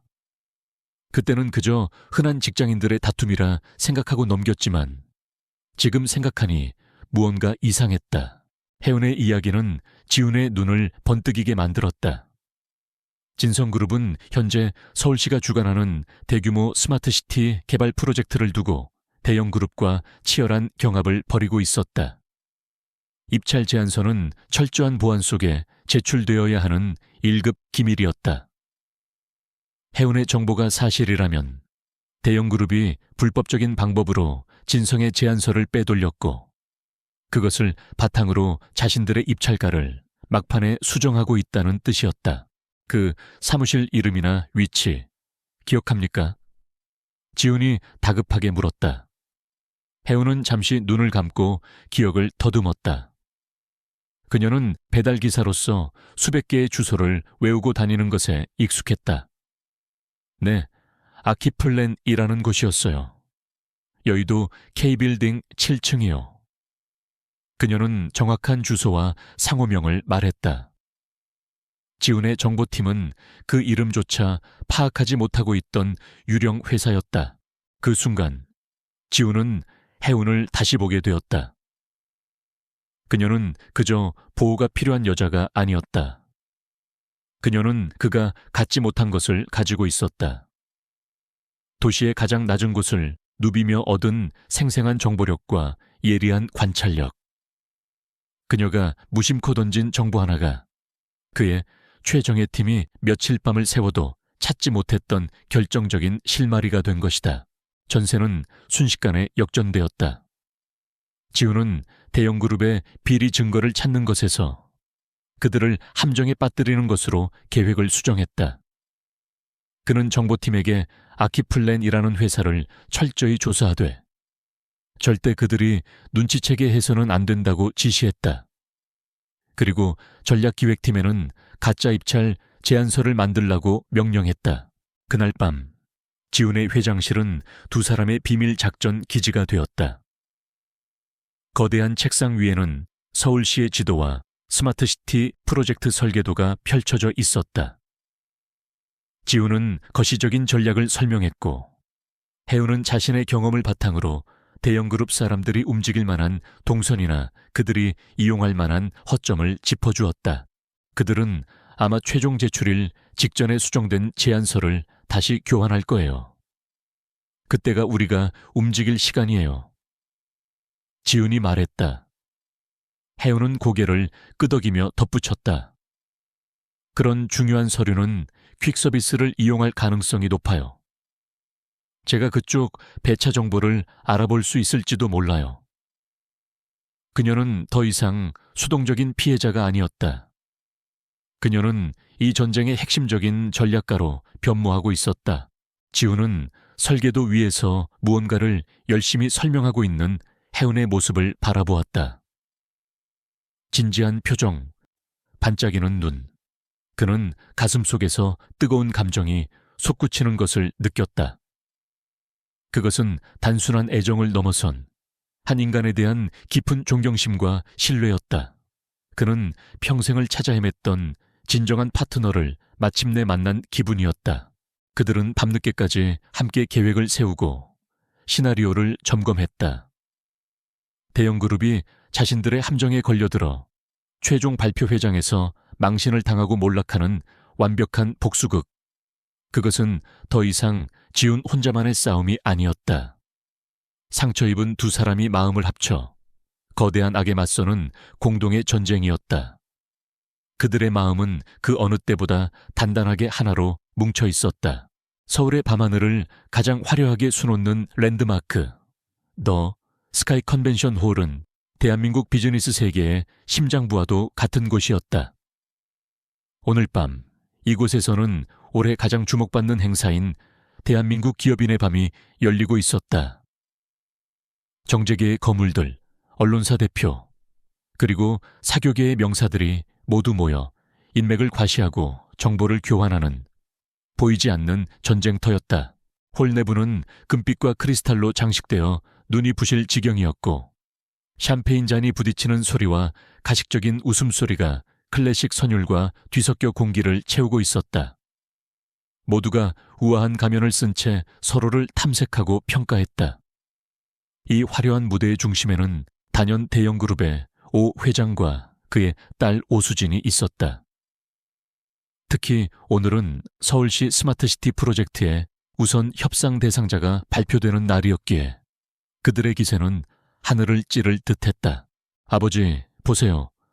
모두가 우리를 주목하고 있어요. 이번 프로젝트만 따내면 진성그룹도 더 이상 우리 상대가 못 될 거예요.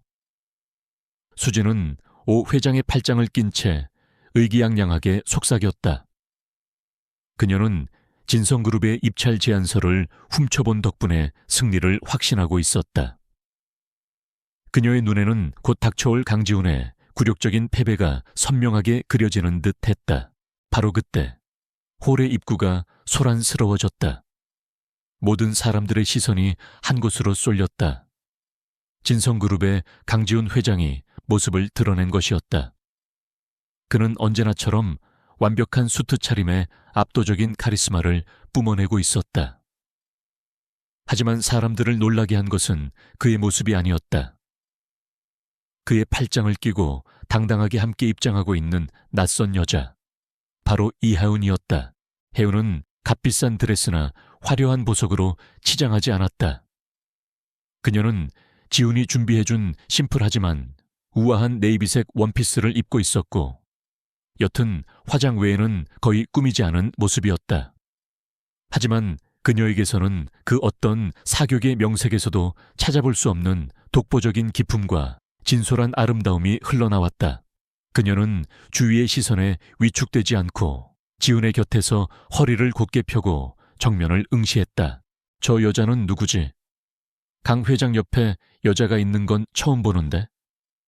호라는 순식간에 수군거림으로 가득 찼다. 오수진은 그 모습을 보고 경악을 금치 못했다. 감히 저 천안 배달부 계집애가 어떻게 이 자리에, 그것도 지훈의 파트너로서 나타날 수 있단 말인가. 그녀의 얼굴은 분노와 질투로 흉측하게 일그러졌다. 저게 어떻게 된 일이죠, 아버지? 오 회장은 딸을 진정시켰다. 흥분하지 마라. 어차피 곧 무대에서 망신당하고 쫓겨날 운명이다. 저런 근본 없는 여자를 옆에 끼고 나타난 걸 보니 강지훈도 다급하긴 한 모양이구나. 그는 애써 태연한 척했지만 그의 눈빛도 불안하게 흔들리고 있었다. 무언가 계획대로 돌아가지 않고 있다는 불길한 예감이 그의 등골을 스쳤다. 지훈과 해우는 그들을 향해 쏟아지는 시선을 무시한 채 홀의 중앙으로 걸어 나갔다. 지훈은 해운의 귀에 나지막이 속삭였다. 긴장됩니까?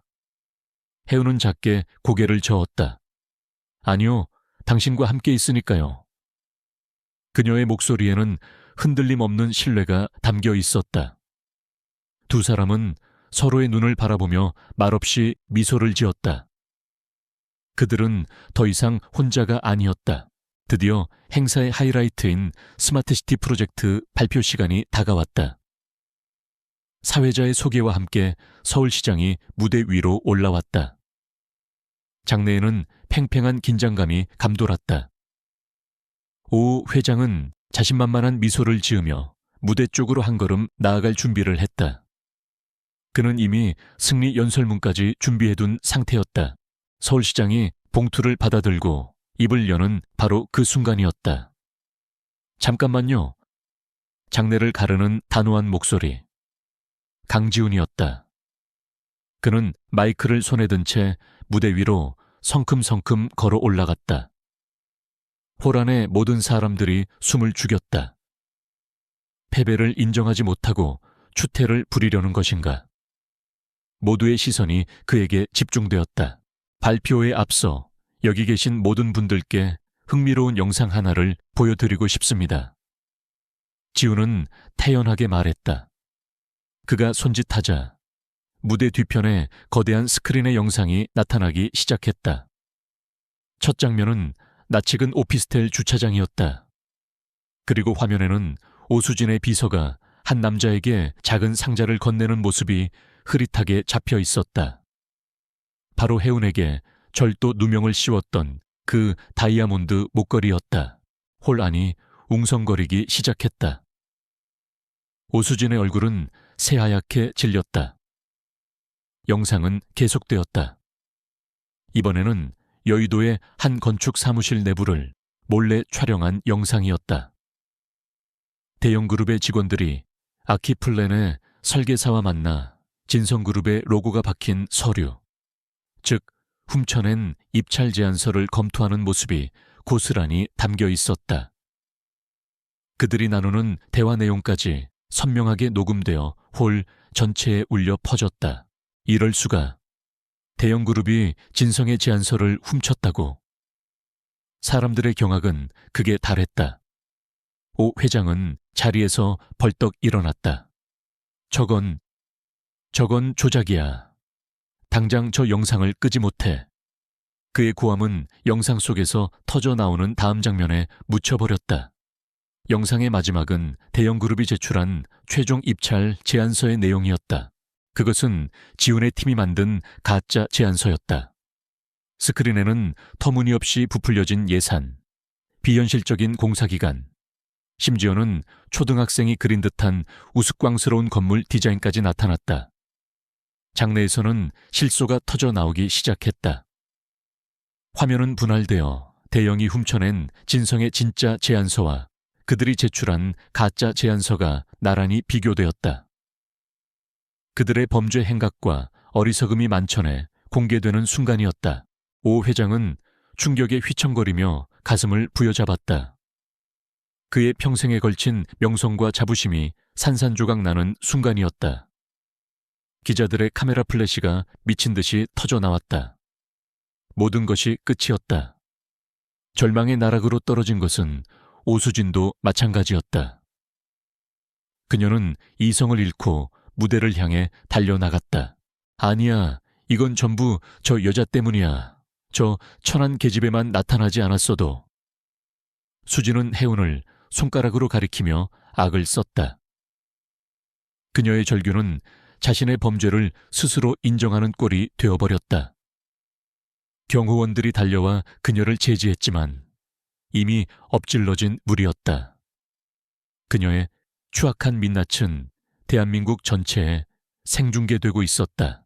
소란이 어느 정도 진정되자 지우는 다시 마이크를 잡았다. 그의 목소리는 차분했지만 서리빨 같은 위엄이 서려 있었다. 방금 보신 모든 증거 자료는 검찰에 제출되었습니다. 법에 공정한 심판이 있을 것입니다. 그는 잠시 말을 멈추고 무대 아래에 서 있는 혜운을 향해 손을 내밀었다. 혜운은 망설임 없이 그의 손을 잡고 무대 위로 올라갔다. 지우는 그녀의 손을 굳게 잡은 채 홀 안의 모든 사람들을 향해 선언했다. 그리고 제 옆에 있는 이 사람, 이하윤 씨를 소개합니다. 그녀는 단순한 제 파트너가 아닙니다. 부패한 권력에 맞서 싸운 용감한 시민이자 저의 세상에 진실함이 무엇인지 가르쳐준 유일한 사람입니다. 그의 선언은 대형그룹의 몰락을 알리는 사형 선고이자 혜운을 향한 세상에서 가장 뜨거운 찬사였다. 카메라 플래시가 두 사람을 향해 쏟아졌다. 한때는 도시의 가장 낮은 곳에서 힘겹게 살아가던 여자와 가장 높은 곳에서 외롭게 군림하던 남자. 두 사람은 마침내 하나의 세상에서 함께 서서 새로운 시작을 알리고 있었다. 화려했던 무대의 막이 내리고 거짓의 제국은 그렇게 허무하게 무너져 내렸다. 대형그룹의 몰락이라는 거대한 폭풍이 지나간 자리에 더 떠들썩하고 흥미로운 이야깃거리가 피어났다. 진성그룹 강지훈 회장과 평범한 배달기사 출신 싱글맘의 세기의 로맨스. 다음 날 대한민국의 모든 신문과 방송은 이들의 이야기로 도배되었다. 배달조끼를 입은 신데렐라, 회장님의 비밀스러운 사랑, 재벌가의 새로운 파격 등 온갖 자극적인 제목들이 난무했다. 세상의 관심은 혜운에게 감당하기 힘든 무게였다. 그녀가 사는 낡은 다세대 주택 앞에는 기자들과 유튜버들이 진을 쳤고 그녀의 평범했던 삶은 하루아침에 구경거리로 전락했다. 이웃들의 시선도 달라져 있었다. 동정과 질투, 그리고 노골적인 호기심이 뒤섞인 시선들 속에서 그녀는 숨이 막힐 것 같았다. 그녀는 결국 사랑했던 배달 일을 그만둘 수밖에 없었다. 가장 큰 시련은 예상치 못한 곳에서 찾아왔다. 바로 강지훈의 가족, 특히 그의 아버지인 강만평 명예회장이었다. 그는 진성그룹을 맨손으로 일군 입지 전적인 인물로 은퇴한 후에도 그룹 전체에 막강한 영향력을 행사하는 보수적이고 권위적인 인물이었다. 그는 아들의 스캔들에 대노했다. 이게 대체 무슨 망측한 짓이냐. 강 회장의 고함이 한옥의 고즈넉한 정적을 깨뜨렸다. 그는 지훈을 자신의 거처로 호출했다. 그의 앞에는 지훈과 혜운의 이야기가 대서특필된 신문들이 어지럽게 널려 있었다. 고작 그런 여자 때문에 우리 진성 가문의 얼굴에 먹칠을 해. 그것도 애까지 딸린 여자라니. 당장 그 관계를 정리하지 못할까. 지훈은 아버지의 분노 앞에서 조금도 물러서지 않았다. 과거의 그였다면 차가운 논리로 대응했겠지만 지금 그는 달랐다. 아버지, 제가 먹칠을 한 것이 아닙니다. 썩어빠진 대형그룹의 비리를 밝혀내고 죄 없는 사람을 구했을 뿐입니다. 그리고 혜운 씨는 그런 여자가 아닙니다. 그의 목소리는 차분했지만 강한 결의가 담겨 있었다. 그는 아버지의 눈을 똑바로 바라보며 말했다. 제가 평생을 살아온 세상은 위선과 거짓뿐이었습니다. 혜운 씨는 그런 제 세상에 나타난 유일한 진실입니다. 그녀가 가진 정직함과 강인함은 진성그룹의 그 어떤 자산보다도 가치 있는 것입니다. 저는 절대 혜운 씨와 민서를 포기하지 않을 겁니다. 그의 선언은 아버지에 대한 반항이자 자신의 사랑에 대한 맹세였다. 하지만 세상의 편견과 가족의 반대라는 거대한 벽 앞에서 혜운은 흔들렸다. 그녀는 지훈에게 짐이 되고 싶지 않았다.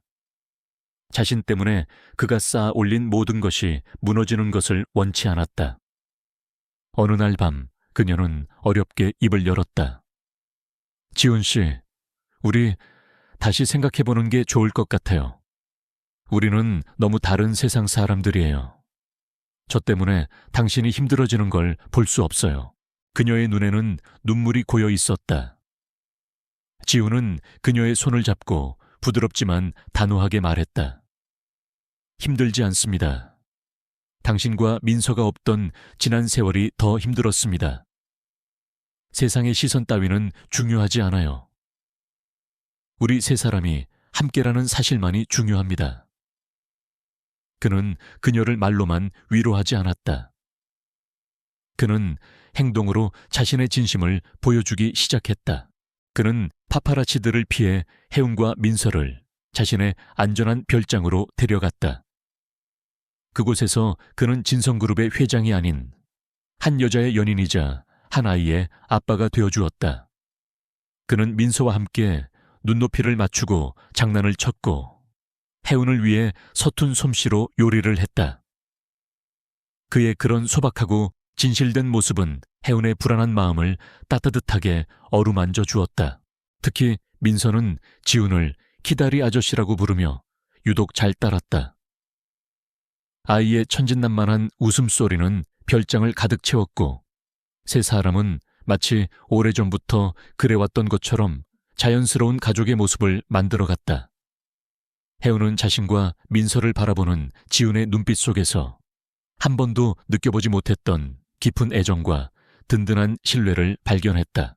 며칠 후 지훈은 중대한 결심을 했다. 그는 더 이상 숨거나 피하지 않고 정면으로 부딪히기로 했다. 그는 아버지에게 전화를 걸어 혜운과 민서를 데리고 정식으로 인사를 드리러 가겠다고 통보했다. 강 회장은 불호령을 내렸지만 지훈은 자신의 뜻을 굽히지 않았다. 그는 이것이 그들의 관계를 인정받기 위한 유일한 길이라고 믿었다. 약속된 날, 지훈의 차는 강 회장의 한옥 대문 앞에 멈춰 섰다. 혜운의 손은 긴장으로 차갑게 식어 있었다. 그녀는 민서의 작은 손을 꼭 잡았다. 민서야, 안에 할아버지 계시는데 우리 민서 인사 잘 할 수 있지? 민서는 고개를 끄덕이며 해맑게 웃었다. 나 할아버지 선물도 준비했어. 아이는 자신의 작은 주머니에서 꼬깃꼬깃한 그림 한 장을 꺼내 보였다. 대청마루에 앉아있는 강 회장의 표정은 돌처럼 굳어 있었다. 그는 혜운을 위아래로 훑어볼 뿐 아무런 말도 건네지 않았다. 집안의 다른 가족들도 멀찍이서 그들을 훔쳐보며 수군거렸다. 숨막히는 침묵이 흐르는 바로 그 순간 민서가 혜운의 손을 놓고 강 회장에게로 아장아장 걸어갔다. 할아버지, 안녕하세요. 아이는 씩씩하게 허리를 숙여 인사했다. 그리고는 자신의 그림을 강 회장의 무릎 위에 올려놓았다. 그림에는 커다란 사람과 작은 사람, 그리고 그 중간 크기의 사람이 손을 잡고 웃고 있었다. 민서는 그림 속 사람들을 손가락으로 가리키며 말했다. 이건 키다리 아저씨, 이건 엄마, 그리고 이건 민서예요. 우리 가족. 아이의 순수한 말 한마디에 강 회장이 굳었던 얼굴에 미세한 균열이 생겼다. 그는 무릎 위의 그림을 내려다보았다. 삐뚤빼뚤한 그림이었지만 그 안에는 세상 그 어떤 명화보다도 따뜻한 행복이 담겨 있었다. 그는 평생을 기업이라는 전쟁터에서 살아왔다. 그 과정에서 그가 잊고 살았던 가장 소중한 가치, 바로 가족의 의미를 작은 아이가 일깨워준 것이었다. 강 회장은 깊은 한숨을 내쉬었다. 그는 민서를 물끄러미 바라보다가 마침내 지훈을 향해 입을 열었다. 그의 목소리는 여전히 무뚝뚝했지만 이전과 같은 분노는 담겨 있지 않았다. 너는 예나 지금이나 고집불통이구나. 네가 선택한 인생이니 네가 끝까지 책임져라. 그것은 열렬한 축복은 아니었지만 분명한 허락이었다. 한옥을 나서는 세 사람의 발걸음은 들어갈 때보다 훨씬 가벼웠다. 지훈은 혜은의 어깨를 감싸 안았고 다른 한 손으로는 민서를 번쩍 들어 목마를 태웠다. 민서의 즐거운 웃음소리가 담장 너머로 울려 퍼졌다. 세상의 편견이라는 높은 벽은 여전히 존재했지만 그들은 가장 넘기 힘들었던 첫 번째 장벽을 마침내 함께 넘어선 것이었다. 그들은 이제 진짜 가족이 되어가고 있었다. 1년이라는 시간이 흘렀다. 강물처럼 흘러간 시간 속에서 세상의 많은 것들이 변해 있었다. 한때 대한민국을 떠들썩하게 했던 대형그룹의 몰락과 진성그룹의 스캔들은 사람들의 기억 속에서 서서히 잊혀갔다. 그 자리는 또 다른 새로운 사건과 가십들로 채워졌다. 세상의 관심이란 그렇게나 더덥고 변덕스러운 것이었다. 하지만 변하지 않은 것도 있었다. 아니, 오히려 시간이 흐를수록 더욱 단단하고 깊어진 것이 있었다. 바로 강지훈과 이혜훈, 그리고 이민서를 둘러싼 그들의 세상이었다. 맹렬했던 폭풍우가 지나간 뒤 그들의 땅에는 비로소 평화롭고 눈부신 햇살이 내리쬐고 있었다. 혜훈은 더 이상 배달 조끼를 입지 않았다. 하지만 그녀는 결코 수동적인 재벌가의 안주인이 되지도 않았다. 지훈의 전폭적인 지지 아래 그녀는 자신의 새로운 길을 개척했다. 진성그룹 산하에 설립된 공익재단의 이사장이 된 것이었다. 그 재단은 그녀와 같은 배달기사나 플랫폼 노동자들의 권익 보호와 복지 증진을 위해 만들어진 곳이었다. 그녀는 누구보다 그들의 고충을 잘 알고 있었다. 그녀는 현장을 누비며 동료였던 기사들의 목소리에 귀를 기울였고 실질적인 정책들을 만들어 나갔다. 때로는 회의실에서 날카로운 카리스마를 뽐내다가도 현장에서는 여전히 땀 흘리는 노동자들의 손을 잡고 함께 웃고 우는 따뜻한 사람이었다. 그녀는 자신의 아픔을 다른 이들을 위한 희망으로 승화시킨 것이었다. 강지훈에게도 많은 변화가 찾아왔다. 그는 여전히 진성그룹을 이끄는 냉철한 회장이었지만 더 이상 얼음 같은 남자는 아니었다. 그의 얼굴에는 부드러운 미소가 머무는 시간이 늘어났고 직원들은 더 이상 그를 두려워하기보다는 존경하게 되었다. 그는 칼 같은 퇴근 시간을 지켰고 주말에는 절대로 회사 일을 집에 가져오지 않았다. 그의 가장 큰 변화는 아빠라는 역할이었다. 그는 민서의 유치원 행사에 꼬박꼬박 참여했고 서툰 솜씨로 아이의 머리를 묶어주기도 했다. 그는 민서를 통해 조건 없는 사랑을 주는 법을 배웠고 그 사랑은 그의 차가웠던 심장을 완전히 녹여내렸다. 그는 비로소 권력과 돈이 아닌 사람과 온기로 채워진 삶의 진정한 의미를 깨닫게 되었다. 어느 주말 오후 그들의 새로운 보금자리인 한적한 교회의 주택에 뜻밖의 손님이 찾아왔다. 강만평 명예회장이었다. 그는 여전히 무뚝뚝한 표정이었지만 그의 손에는 민서를 위한 커다란 로봇 장난감이 들려 있었다. 그는 이제 격주로 손녀를 보러 오는 것이 가장 중요한 일과가 되어 있었다. 할아버지! 민서는 버선발로 뛰어나가 그의 품에 안겼다. 강 회장은 헛기침을 하며 어색하게 아이의 등을 토닥여 주었지만 그의 입에는 희미한 미소가 걸려 있었다. 그는 마루에 앉아 혜훈이 정성껏 나온 차를 마셨다. 두 사람 사이에는 더 이상 어색한 침묵이 흐르지 않았다. 그들은 이제 서로를 진정한 가족으로 인정하고 있었다. 재단 일은 할만하냐? 강 회장이 툭 던지듯 물었다. 해우는 미소를 지으며 대답했다. 네, 아버님. 아직 부족한 점이 많지만 많은 분들이 도와주셔서 즐겁게 하고 있습니다. 그녀의 당당하고 자신감 넘치는 모습에 강 회장은 조용히 고개를 끄덕였다.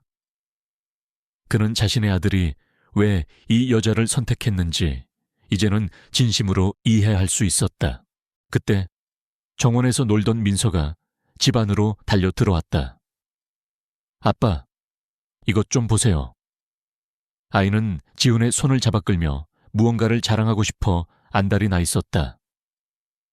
지훈은 딸의 성화에 못 이기는 척 웃으며 자리에서 일어났다. 그 순간 민서는 지훈을 돌아보며 너무나도 자연스럽게 외쳤다. 아빠 빨리요. 아빠라는 한마디.